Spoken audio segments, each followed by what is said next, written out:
Action. Aïe, aïe, aïe, aïe, aïe. Comment commencer cette interview?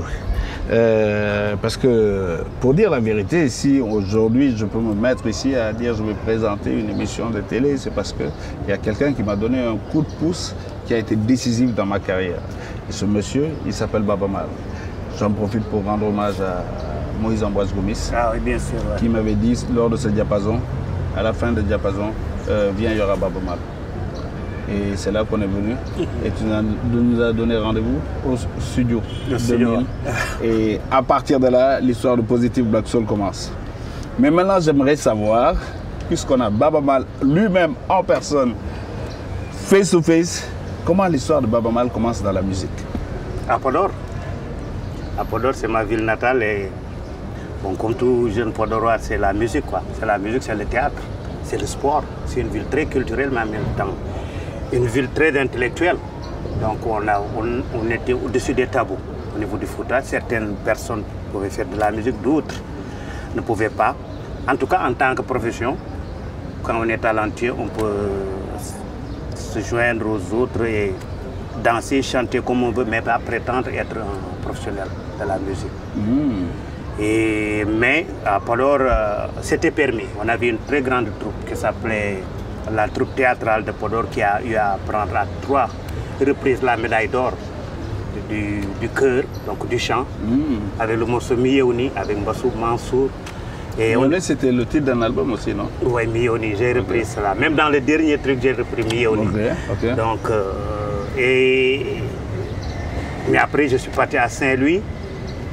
À Saint-Louis, j'ai découvert ma liberté en rejoignant les scouts, les éclaireurs du Sénégal. Ah ouais? J'étais un très jeune éclaireur et j'adorais les sorties, les feux de camp à l'hydrobase, les randonnées.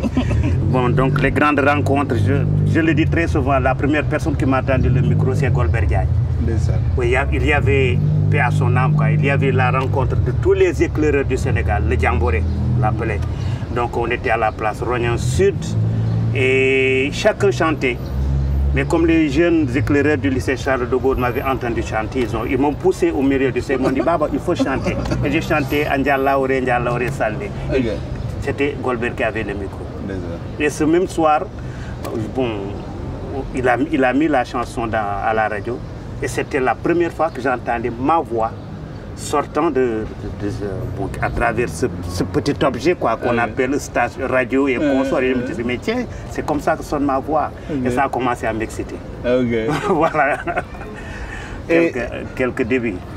Oui, quelques débuts. Mais comment on arrive de Baaba Maal chantant dans le Fouta jusqu'à Saint-Louis à Baaba Maal dans le label de Bob Marley, signé par Chris Blackwell, celui qui a signé dans le plus prestigieux, un des plus prestigieux labels de Londres. C'est comment ça s'est passé? Bon, c'est avec un coup de pouce du destin. Et j'avais enregistré une cassette que j'avais tirée à 1000 exemplaires avec Mansour Seck, avec l'aide de mon ami Kandiallo, donc au niveau de Paris. Parce que je suis parti à Paris et quelques temps après, j'ai fait venir Mansour Seck pour jouer dans le foyer d'immigrés. Bon, avant que Mansour n'arrive, c'est moi-même qui jouais et je récoltais de l'argent. Donc j'ai envoyé pour le billet de Mansour Seck. Il est venu me retrouver. Il me fallait un guitariste, puisque moi je ne jouais pas très bien à la guitare. Donc Mansour est venu et on s'est dit, bon, on va rester. On était parti pour quelques mois, on est resté 3 ans. Et à ce moment, on s'est dit, bon, pour ne pas couper le lien entre nous et notre public aussi au niveau du Sénégal et de la Mauritanie, il fallait rentrer en boîte avec Aziz Dieng qui jouait à la guitare. On habitait ensemble à Bonne-Nouvelle. Aziz Dieng, bien sûr. Et quelques autres amis autour de nous qui faisaient le management. Il y avait Cheikh Tidiane Gadio. Oui, le ministre. Le ministre. Il y avait Makhtar Diop, l'ex de la Banque mondiale, non? Oui, bien sûr, l'ex-ministre. Ils étaient tous là-bas. Lui, il jouait à la basse. Wow. Donc, on était tous là. Et des fois, il y a Landine Savané qui venait, qui débarquait, qui restait avec nous quelque temps, qui nous soutenait. Oui, parce que vous étiez un mouvement musical de gauche. De gauche, exactement. Et ce qui m'a valu beaucoup de peine quand je suis revenu. Même le président lui-même, donc, qui est un un grand ami, quelqu'un qui me respecte avec madame Elisabeth. Donc, se disait que moi, en ce temps-là, on pensait que tu étais complètement de gauche, quoi. J'ai dit non, j'étais étudiant. Bon, il y avait des idées que je devais défendre et je les ai défendues. Donc, avec Aziz et l'aide de Kandial, on est parti enregistrer le premier Djamleli en cassette. On l'a tiré en 1000 cassettes qu'on a envoyé au Sénégal. Une de ces cassettes a été achetée par un Gambien. Et un trousse anglais qui était à Banjul passait devant la porte de ce monsieur et a entendu la musique. Il est rentré, mais ça m'intéresse cette musique. Est-ce que vous pouvez me vendre la cassette? Le gars, je pense qu'il a vendu la cassette très cher. Il est reparti avec la cassette qu'il a vendue lui-même à Stern, une petite maison de disques qui était à Londres. Et c'est à partir de Stern que Chris Blackwell a acheté la cassette et a découvert la musique de Bob Marley. Il dit, je veux signer avec ce bonhomme-là. Wow. Et Jumbo est venu signer avec nous ici au niveau de Dakar. C'est comme ça. Le même Jumbo que tu as ramené pour Positive Black Soul en 1994. Voilà. Et mais ta vie est palpitante, tu es ambassadeur de beaucoup de causes. Et on te découvre, tu renais chaque fois, c'est bizarre, même physiquement. Je pense qu'on doit te le dire. On ne peut pas te donner d'âge. Nous, on va être avec toi, on va penser qu'on a le même âge. Alors que... Et tu renais avec le film Black Panther. Explique-moi, parce que tout le monde a... C'est une fierté pour chaque musicien africain, ce que tu as fait dans ce film. Comment ça s'est passé? Mon producteur, le producteur de mon avant-dernier album, donc, s'appelle Johan Hugo. C'est un Suédois. Quelqu'un avec qui j'ai collaboré dans beaucoup de projets, parce que moi j'aime bien les projets musicaux. Africa Express, tu en as entendu parler, donc qui réunit beaucoup de musiciens, bon, de tous les arts, de tous les styles, des journalistes dans le domaine culturel au niveau de Londres. On a avec Damon Obama, avec vraiment beaucoup d'artistes du continent qui sont venus nous rejoindre dans ce projet qu'on a lancé et qui a eu de beaux jours. On a fait le tour de l'Angleterre, on a présenté la musique africaine, mais il y avait beaucoup de collaborations très naturelles. J'ai rencontré Johan Hugo, donc, qui a produit mon album Traveler, qui au début, bon, il voulait que je pose, on voulait qu'il fasse le remix d'une de mes chansons, de Miyouni. Par exemple, il a dit que moi, la condition pour ça, c'est que Baba chante dans mon album. Je suis en train de préparer un album. Il a dit, on est d'accord pour le deal. Après, on se retrouve à Africa Express. Et donc, on est devenus de très grands amis. C'est lui qui a dit, vraiment au compositeur de Black Panther, qui se disait qu'il avait un casse-tête pour faire la musique de ce film, parce que ce film est un film africain. L'histoire est africaine. Et toutes les références. Toutes les références africaines, sur le plan de la mode, les coiffures, tout est africain. La danse, les chorégraphies, tout est africain. Et Réwan lui dit que bon, si tu veux faire ça, il faut aller voir Baba Mal. Il arrive à Dakar, il m'appelle d'abord pour me parler de tout. Je dis ok, tu viens. Mais comme man de me faire. Donc il arrive à Dakar, cette heure-ci, vers 19h. Je lui ai dit que bon, tu arrives au bon moment parce que je vais en tourner au Fouta pour 10 jours. Alors que lui, il était venu pour enregistrer sa musique, la musique de Black Panther. Et lui aussi, bon, dit bon, d'accord, je pars avec vous. Il part avec nous pendant une dizaine de jours au niveau du Fouta, dans l'intérieur du Sénégal. Il est là assis. À chaque concert, bon, c'est au niveau du Fouta, les concerts commencent à 3 h du matin. Pour finir à 5 h du matin, il était là, il regardait mon entrée, il regardait les trucs. Et au sortir de cette tournée, j'ai vu la musique du film. C'est ce truc dramatique dans lequel tu introduis tes concerts, des trucs là, c'est ça que je veux enregistrer avec les percus et consorts. Et je lui dis, bon, tu viens, bon, donc on l'a enregistré à Mbunkan, sur la route de Yen, un petit studio. Et cette musique a fait le tour du monde, comme quoi que tout est possible, si on veut, tout est possible. Toutes les percussions, les voix. Mais la voix, je dirais que bon, c'est aussi un coup de la chance. Au début, il m'a dit, tu viens, tu poses ta voix dans... J'ai 2 à 3 accords, tu poses ta voix. J'ai dit non, ça ne m'intéresse pas. Je vais t'aider pour faire les percussions, pour faire les rythmes, pour faire tout cela. Bon, c'est de cela qu'on avait parlé.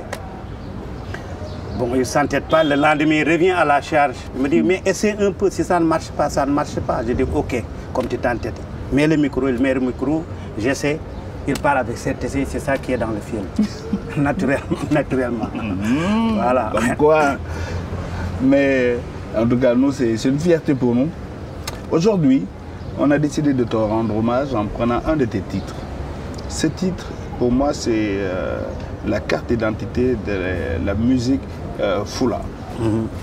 Et le morceau Tara, j'aimerais que tu m'expliques, parce que je sais que dans le Mandé, Tara a une importance.